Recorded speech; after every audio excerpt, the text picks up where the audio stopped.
algunos hermanos de la Trinidad y de la Ciénega, y muchas personas más que nos están viendo en Facebook. El responsable de dar esta clase en esta noche es el hermano Richard, a quien yo llamo Don Richard, ¿verdad? Él va a dar la clase, él es hondureño, es del occidente, bueno, creo yo que es de occidente. Así es, ¿verdad, Richard? Solo hágame así, sí, así es, ¿verdad? Especialmente de Santa Rosa de Copán, también no estoy seguro, pero yo creo que sí. Y él está en su cuarto año en Baxter, ya a punto de iniciar su práctica misionera en unas cuantas semanas. Bueno, con muchos proyectos, muchos sueños, muchos anhelos, muchos deseos para después de terminar sus años de estudio acá en el Baxter. Así que vamos a orar por él para que Dios le dé sabiduría para que nos pueda instruir a todos en esta hora de la clase. Oremos. Padre, en el nombre de Jesús, damos gracias por la vida de Richard. Gracias, Padre, por su vida. Gracias, Padre, porque permitiste que él te conociera. Gracias porque él ya te ha servido, ya te ha colaborado bastante en la obra. Y ahora, Padre, él ha venido aquí a Tegucigalpa a obtener más herramientas, más recursos. Y te pedimos, Padre, en el nombre de Jesús, que lo continúe bendiciendo todas las facetas de su vida, Padre, y que tenga sabiduría en este momento para poder instruirnos y lo que vamos a aprender de él lo podamos aplicar. Oramos en el nombre de Jesús. Amén. Muy bien, don Richard, el micrófono es suyo. Bendiciones, hermanos, ¿me escuchan? Si me escuchan, puede ser así, ¿verdad? Amén. Qué bendición, qué privilegio para mí poder estar esta noche conectados con ustedes, ¿verdad? Sabemos de que por todo este tiempo ha sido difícil poder tener algún tipo de contacto, que sabemos de que como cristianos, ¿verdad? Nos gusta, ¿verdad? Abrazarnos y estar ahí compartiendo los unos con los otros. Sé que están teniendo reuniones presenciales los días domingos y eso es muy bueno. Para mí es muy grato poder estar con ustedes. Agradezco a nuestro hermano Lupe, ¿verdad? Que me extendió la invitación. Él me dijo así, don Richard quiere predicar el miércoles en Kennedy. Yo, ¿verdad? Como todo buen baxteriano, le dije, amén, hermano, ¿verdad? No podía decir que no. Cuando yo pienso en algunas cosas o en algunas actividades que podemos llegar a realizar, yo pienso en algunas que son más que teoría, son prácticas. O sea, la teoría es muy importante, entender las cosas teóricas es necesario, pero hay cosas de que si nosotros no las practicamos, pues no funcionan. Uno de estos casos, un ejemplo de esto podría ser aprender a tocar un instrumento. A nuestro hermano Joel sabe mejor que nadie esto, ¿verdad? Tocar un instrumento es difícil. Yo tengo mucho tiempo de estar queriendo aprender a tocar guitarra y yo sí sé que son los acordes y sé que son acordes menores, pero no me salen en las manos, ¿verdad? Quizás porque no practico, quizás sea eso. O sea, a veces la teoría está, pero en la práctica no nos sale. Otra de las cosas, ¿verdad? Que podemos ver que es bastante práctico es aprender a manejar un vehículo. A usted le pueden decir, mire, así se retrocede, así se estaciona uno, así tira cambios, ¿verdad? Si es mecánico, etcétera, etcétera. Le pueden dar tips de cómo se maneja, pero hasta que usted no agarra un vehículo, pues no va a saber qué se siente o no va a poder tener esta experiencia. Otra de las cosas que nuestras hermanas saben mejor, ¿verdad? Tal vez algunos de los varones también entienden, es cocinar. Usted puede decir, cocinar, ¿qué tiene que ver con esto, verdad? Cocinar es práctico.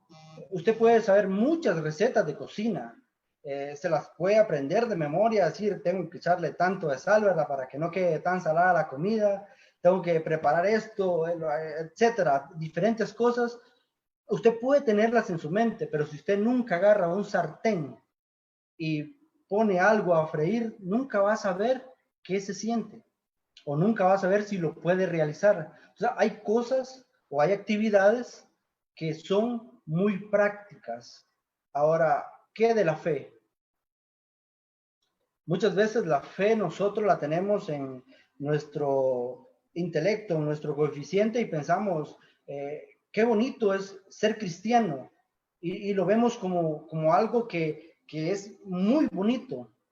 Pero ya cuando lo practicamos o cuando la fe la llevamos a la práctica o cuando vienen cosas a nuestra vida o vienen situaciones difíciles, a veces la fe teórica que tenemos no se complementa con la fe práctica o con la fe práctica que estamos teniendo no se complementa con la fe teórica que hemos recibido. Hoy en esta noche voy a compartir con ustedes uno de los pasajes que se encuentran en el Evangelio de Marcos, en el capítulo 4, versículo 35. Quizás para usted sea ya un pasaje muy conocido. Quizás usted tenga en mente quizás muchas lecciones que se han dado de este pasaje y quizás usted hasta lo podría repetir de memoria, pero creo que hay lecciones muy buenas dentro de este texto que quiero compartir con usted hoy en esta noche. El Evangelio de Marcos, capítulo 4, versículo 35. Dice la palabra del Señor: ese mismo día, al caer la noche, Jesús les dijo a sus discípulos: pasemos al otro lado. Despidió a la multitud y partieron con él en la barca donde estaba. También otras barcas lo acompañaron. Vamos a hacer una pequeña pausa aquí para poder explicar un poco del contexto. Si usted lee los capítulos anteriores, el 3, el 2, de este Evangelio de Marcos, se da cuenta que Jesús había estado realizando algunos milagros. Usted se da cuenta que Jesús había estado llevando a sus discípulos para que ellos pudieran observar algunos milagros que él estaba realizando. Usted recuerde que en el capítulo 2, en el capítulo 2, Jesús ya había elegido a sus 12 discípulos que lo acompañaban. Entonces, en ese momento, sus discípulos están viendo todos los milagros que Jesús está realizando. Cuando entramos en el capítulo 3, nos damos cuenta de una serie de parábolas que Jesús está enseñando. Sabemos de que Jesús enseña parábolas a las multitudes que se están viniendo hacia él. Jesús está enseñando qué es el reino de Dios a todas las multitudes. Y la Biblia nos dice en este evangelio que aparte Jesús enseñaba a sus discípulos esto. Ahora, sus discípulos entienden, o bueno, algunas veces entienden, muchas otras no entienden. Sus discípulos están recibiendo lo que es la teoría. Ellos están viendo cómo Jesús saca demonios, cómo Jesús sana a los enfermos. Ellos están viendo eso. ¿Quién es Jesús? Ahora, llega un momento en el que Jesús se va a apartar hacia otro lugar. Y eso es lo que nos dice el versículo 35. Jesús, al caer la noche, decide cruzar hacia otro lugar. Y esta frase quiero que usted la tenga en su mente y que la recuerde. Jesús dijo: pasemos al otro lado. Quiero que usted memorice o por lo menos recuerde esta frase: pasemos al otro lado. No son los discípulos quien nos está diciendo, es Jesús mismo quien está diciendo: pasemos al otro lado. Y sabemos de que los discípulos despiden a la multitud y luego toman a Jesús en la barca como estaba y parten hacia el otro lugar. Vemos de que este pasar al otro lado va a conllevar tener la fe teórica a una fe práctica, porque muchas veces conocemos la teoría, pero en la práctica actuamos completamente diferente. Y esto es lo que Jesús va a enseñar a sus discípulos, ese cruzar al otro lado, ese periodo de tiempo de cruzar al otro lado. Nadie sabe qué va a pasar, al menos sus discípulos no saben qué va a pasar. Jesús, usted y yo sabemos de que es Dios. Jesús está consciente de lo que va a pasar, pero él quiere enseñar una lección a sus discípulos de que no solamente es teoría, sino también una práctica. Otra de las cosas que podemos encontrar dentro de esta frase de crucemos al otro lado es la confianza que se debe de tener en las palabras de Jesús.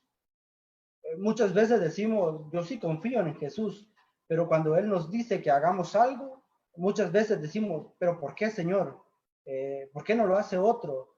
Y muchas veces no confiamos en las palabras de Jesús, pero en ese caso sus discípulos sí confían en lo que Jesús está diciendo de pasar al otro lado, porque lo toman tal como está para cruzar hacia el otro lado. Usted y yo también sabemos de que la fe consiste en dar pasos hacia lo desconocido. Amén. Muchas veces no sabemos qué va a pasar, pero en eso consiste la fe, en dar pasos hacia lugares que nosotros muchas veces no conocemos. Y un ejemplo muy palpable es el caso de Abraham.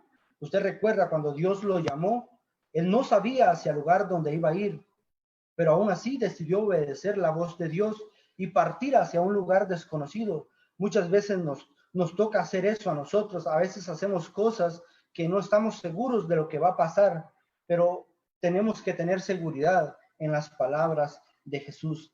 Si continuamos con la lectura en el versículo 37, nos damos cuenta de lo que pasa en ese lapso de tiempo. Verso 37 dice: pero se levantó una gran tempestad con vientos, y de tal manera que las olas azotaban la barca, y ésta estaba por inundarse. La barca ya estaba por inundarse de la gran tempestad que se estaba levantando. No sé si a usted en alguna ocasión le han puesto lo que es un examen sorpresa. Si es así, ¿verdad? Puede hacer así. Gracias a Dios en Baxter, ¿verdad? Todavía, ¿verdad? Algunos maestros nos han hecho controles de lectura sorpresa, ¿verdad? A ver si nosotros leímos el material con anticipación, y muchas veces, ¿verdad? Nos agarran así en curva porque no los hemos leído. Los exámenes sorpresa no nos gustan porque sabemos de que a veces no comprendemos qué es lo que estamos haciendo, porque a veces no leímos, en el caso de un examen, no leímos para eso. Y decimos, y si me sale algo que yo no sé, ¿cómo lo respondo? Quiero que comprenda más o menos la idea de lo que Jesús está haciendo. Cuando Jesús les dice a sus discípulos, pasemos al otro lado, y se encuentran con esta tempestad, es como un examen sorpresa para sus discípulos. Ahora sí vamos a ver cómo la fe teórica se va a convertir en una fe práctica por medio de esta tempestad. Quiero que leamos un versículo para poder fundamentar mejor esta idea que se encuentra en el Evangelio según Mateo, en el capítulo 7, versículo 25. Evangelio según Mateo, capítulo 7, versículos 24 y 25 en adelante. Dice: cualquiera que me oye estas palabras y las pone en práctica, le compararé a un hombre prudente que edificó su casa sobre la roca. Cayó la lluvia, vinieron los ríos, soplaron los vientos y azotaron aquella casa, pero esta no se vino abajo porque estaba fundamentada sobre la roca. Por otro lado, a cualquiera que me oye estas palabras y no las pone en práctica, le compararé a un hombre insensato que edificó su casa sobre la arena. Cayó la lluvia, vinieron los ríos y soplaron los vientos y azotaron aquella casa, y ésta se vino abajo, y su ruina fue muy grande. Hay un principio que quiero que veamos en este pasaje. Es que las tormentas van a venir de una u otra manera, ya sea que nosotros seamos cristianos o no seamos cristianos. Las tormentas siempre van a ocurrir porque son parte de la vida. Las dificultades son parte de la vida y van a ocurrir. Lo que pasa o lo que conlleva esto es de que los resultados son diferentes, porque si usted fundamenta su vida sobre la roca, como nos dice este pasaje, aunque vengan tormentas fuertes, aunque vengan vientos muy fuertes, usted va a permanecer. En cambio, si usted fundamenta su vida sobre la arena, su casa se va a derrumbar. Entonces quiero que entienda esta. Por eso es de que las tempestades, como nos narra el Evangelio de Marcos, siempre van a ocurrir y ocurren de maneras inesperadas en cualquier momento, pero depende del fundamento que nosotros tengamos, si nuestra casa se mantiene o se derrumba. Otra de las cosas que podemos ver dentro de este pasaje del Evangelio de Marcos, que las tormentas en este lago de Galilea eran muy comunes, eran tan comunes como respirar, ¿verdad? Un escritor decía de que ahí podía estar un día muy normal, con nubes como que no iba a llover, y de repente se levantaban grandes tempestades. Esto era muy normal. Un comentarista llamado Barclay y otro llamado Hendrickson opinan acerca de esto y dicen de que los hombres que pescaban en este lago estaban tan acostumbrados a estas tormentas que no les asombraban. que no les preocupaban porque sabían que era algo normal, porque era un lago que estaba por medio de colinas. Entonces esto era muy común para este entonces. Otra de las cosas que podemos también ver es de que la barca que estaba en este lugar tenía o estaba por hundirse. Hay un escritor que se llama Luis de Miguel, no Luis Miguel, ¿verdad? Como el de la serie, ¿verdad? Ese es otro, ¿verdad? Este es Luis de Miguel, que dice lo siguiente: situaciones prácticas es la forma de completar la fe teórica. Situaciones prácticas es la forma de completar una fe teórica. Luis de Miguel, este es un autor español que dice esta frase.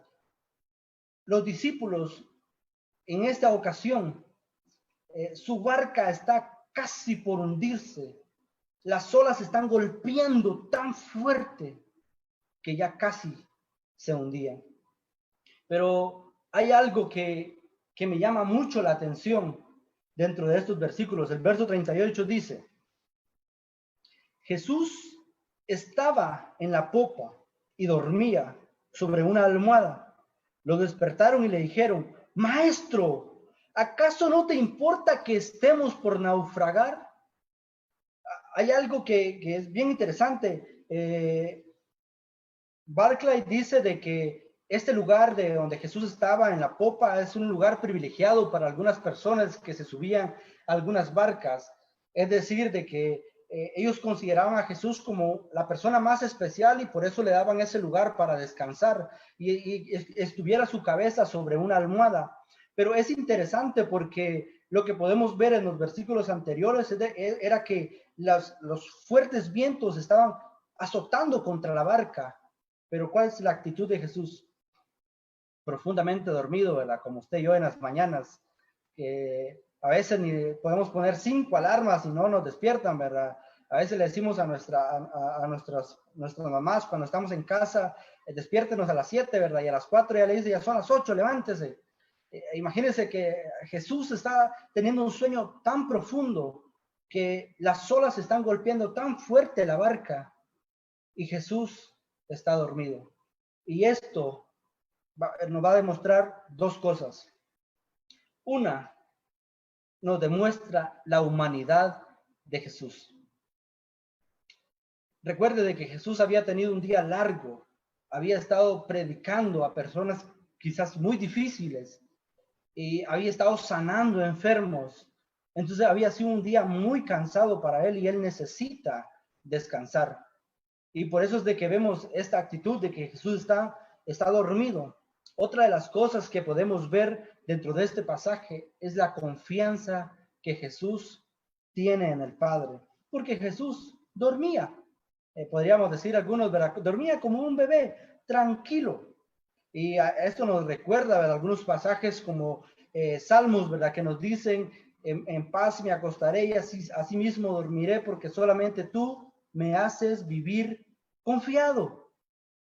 Esa es la confianza que Jesús está teniendo en el Padre. Y eso son cosas que podemos ver dentro de este pasaje. Otra de las cosas que podemos ver es la seguridad que Jesús tiene en el plan de Dios. Nosotros sabemos de que Dios mandó a su Hijo con un propósito, con un plan, y era morir por cada uno de nosotros. Pero Jesús en este momento está confiado de que su muerte no va a ser por ahogamiento, sino, ¿verdad? Como diría un famoso predicador llamado Dante Gebel, ¿verdad? Que hubiese salido por los periódicos diciendo, el que decía ser Dios se ahogó. Pero no es así, porque nosotros sabemos de que el plan de Dios se iba a cumplir. Jesús estaba consciente de esto y es por esa razón de que la actitud de Jesús frente a la tormenta es estar dormido, estar confiando en el plan de Dios, estar confiando en lo que Dios le ha demandado. Otra de las cosas en el versículo 39 o en el versículo 38, el mismo dice, Maestro, ¿acaso no te importa que estemos por naufragar? Si usted lee los otros evangelios que también narran este evento, Lucas lo hace con más énfasis. Lucas remarca, dice, maestro, maestro, ¿no tienes cuidado que vamos a perecer? Como no se lo están pidiendo, es más bien un reclamo. No le están diciendo, Jesús, ¿será que usted puede calmar la tempestad? ¿Será que usted puede calmar los vientos? No se lo están pidiendo así, es más bien, ¿usted no tiene cuidado que nosotros vamos a morir? Es un reclamo el que le están haciendo a Jesús, pero dentro de estas palabras hay algo que quiero resaltar, y es de que muchas veces nuestra fe va a ser probada en el ámbito cotidiano. ¿Qué quiero decir con esto? ¿Cuántos de los hombres que estaban en la barca eran pescadores de profesión? 4. 4 hombres que habían dedicado su vida a estar pescando. 4 hombres que habían estado acostumbrados a estas fuertes tormentas en este lago. Entonces, muchas veces nuestra fe va a ser probada en ámbitos que nosotros nos sentimos que manejamos muy bien. ¿Y qué quiero decir con esto? Y es de que cuando nosotros podemos ver esto, podemos decir que Dios está probando mi fe para decirme que yo no soy autosuficiente, que yo dependo completamente de Él, aún en lo que yo digo que soy bueno, aún en lo que yo digo que manejo muy bien, que yo soy experto en eso, aún eso Dios nos dice, usted no es autosuficiente, usted depende y debería de depender completamente de mí. Eso es lo que podemos ver en este evento. Verso 39 dice, Jesús se levantó y reprendió al viento y dijo a las aguas, silencio, a callar, y el viento se calmó. Todo quedó en completa calma. Verso que sigue. A sus discípulos les dijo, ¿por qué tienen tanto miedo? ¿Cómo es que no tienen fe? Y ellos estaban muy asustados y se decían unos a otros, ¿quién es este que hasta el viento y las aguas le obedecen? Quiero que veamos algunas cosas importantes dentro de estas palabras. Decíamos de que en versículos anteriores podíamos ver la humanidad de Jesús, ¿cierto? Al momento de él descansar, al momento de él tomar ese tiempo de descanso. En este versículo 39 podemos ver la deidad de Jesús en su máxima expresión.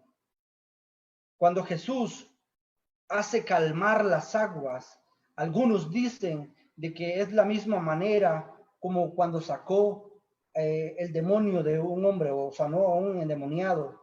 Dicen que es la misma palabra que utiliza, cayó.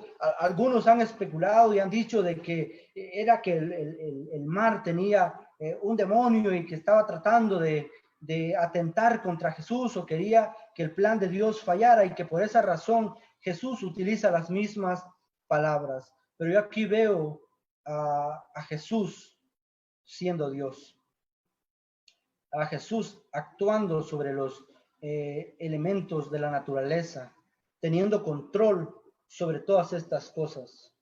Pero me impacta ver la actitud de los discípulos, siendo hombres que, le decía yo, habían estado con Jesús en ese periodo de tiempo, habían escuchado a Jesús, habían visto a Jesús sanar enfermos, sacar demonios, sanar muchas enfermedades.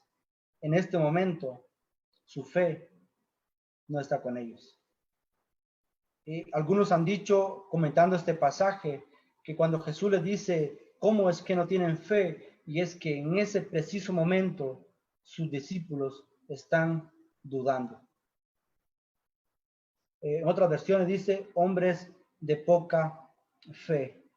Y algo que me gusta ver aquí es de que Jesús primero calma la tempestad y luego reprende a sus discípulos. Primero va a quitar todo lo que hay en el entorno, todo lo que aquieta a los discípulos, porque sabemos de que su vida está casi por perderse, pero a veces nuestros mayores temores están dentro de nosotros y no en lo que está pasando a nuestro alrededor. Y Jesús lo que hace con sus discípulos, quita las cosas que están pasando a su alrededor y luego los exhorta por qué ellos están teniendo tanto miedo. Me gustaría hablarle de algunas cosas que quizás para usted son muy normales. En muchas ocasiones en nuestra vida se levantan fuertes tempestades, fuertes tormentas, y muchas de ellas no avisan. Es como una prueba sorpresa que muchas veces se nos hace. ¿Cuántos de nosotros en alguna ocasión ha perdido un familiar que muchas veces decimos, pero estaba bien, ¿qué pasó? En muchas ocasiones llegan tormentas tan repentinas como perdí el trabajo. ¿Y ahora qué vamos a hacer? Mi hijo perdió la universidad, ¿qué va a pasar? A veces llegan tantas cosas a nuestra vida y llegan de repente, no avisan. Todas las dificultades que muchas veces llegan a nuestra vida llegan así, de repente. ¿Qué tan preparados muchas veces nosotros estamos? ¿Qué tanto es nuestra fe?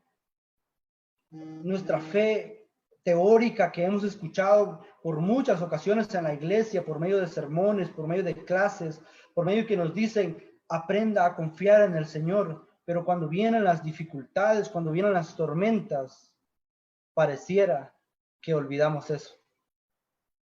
Porque es como ese examen práctico que no avisa. Porque son cosas que muchas veces no esperamos, pero llegan.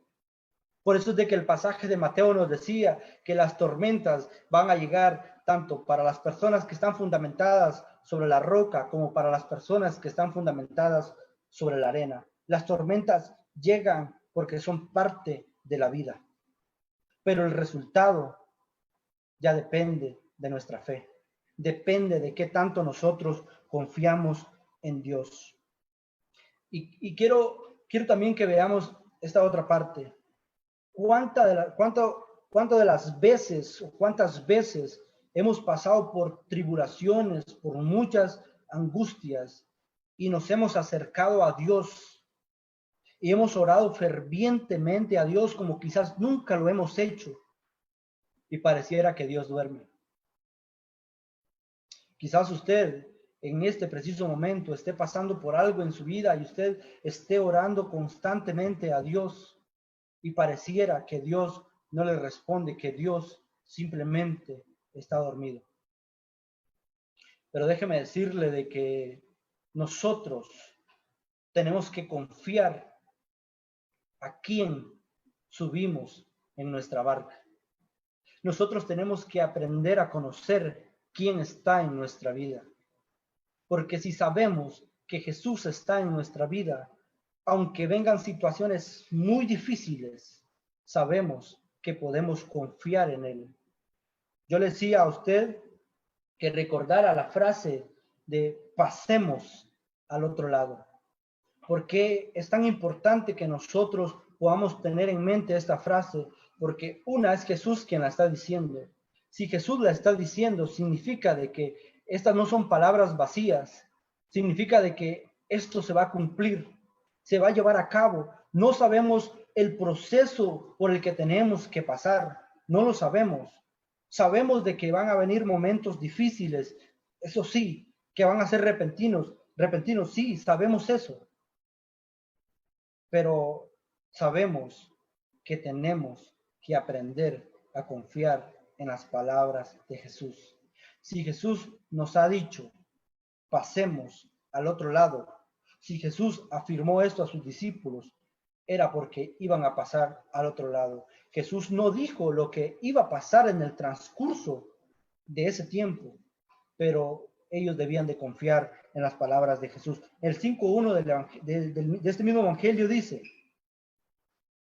llegaron al otro lado del lago, a la región de los Gerasenos. La palabra de Jesús se cumplió. Por medio de dificultades, sí, pero se cumplió. Los discípulos pasaron al otro lado. Amados hermanos, quiero decirle que la situación por la que usted pueda estar atravesando, la situación por la que usted pueda llegar a atravesar, Jesús le está diciendo a usted de que va a salir, que va a pasar, y que cuando esa tribulación pase, su fe va a ser mucho más fuerte, su carácter se va a desarrollar mucho más, porque la misma escritura nos dice de que no hay tentación, o Dios no nos manda tentación de que nosotros no podamos resistir, sino que con cada tentación Él nos da una salida. Jesús sabía lo que iba a pasar con sus discípulos, sí, sabía porque Él es Dios. Jesús sabía de que sus discípulos tenían toda la capacidad para afrontar esta dificultad. Sí, Jesús sabía que estaban preparados. Ahora yo quiero decirles lo mismo. Nosotros, si cuando vienen pruebas a nuestra vida, es porque Dios está seguro de que nosotros somos capaces de resistirlas.